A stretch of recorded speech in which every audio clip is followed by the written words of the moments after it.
Well, Adam Dunnett is Secretary General of the EU Chamber of Commerce in China. I mean, this is a high level visit. So visits of this nature, obviously, a lot of work and preparation goes into it.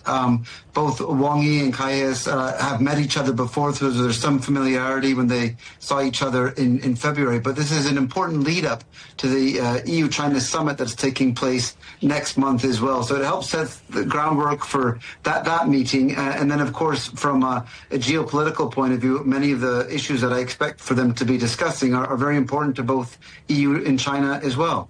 The China-EU relationship hasn't been terribly robust for a good time now. Where are we, would you say, in this relationship just at this moment?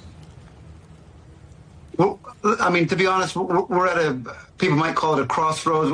We're in a difficult place, to be honest. There's a whole slew of issues that the EU business community has, and in particular, I'd say the EU Commission, more than anything else right now, has with China. Obviously, there's the trade deficit, there's market access issues, procurement, and probably the biggest issue that we're facing, our members here, the most acute issue at this moment is export controls on rare earths and magnets, which are essential for European production in Europe and elsewhere around the world, for that matter.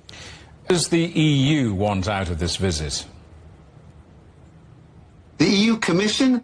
I mean, I think for this specific visit, again, because they're going to be talking about a lot of, security and geopolitical issues, I would say the number one issue has to be Ukraine. For the EU, let's be clear, this is an existential issue. It's been going on for over 3 years. I think there isn't the level of understanding in China about how important this is for Ukraine and for the rest of Europe. So I think anything that could improve the situation there would be the number one outcome that the EU is looking for. And then secondly, the trade deficit, the mounting trade deficit is still a very, very important issue for people back in the EU and for businesses there.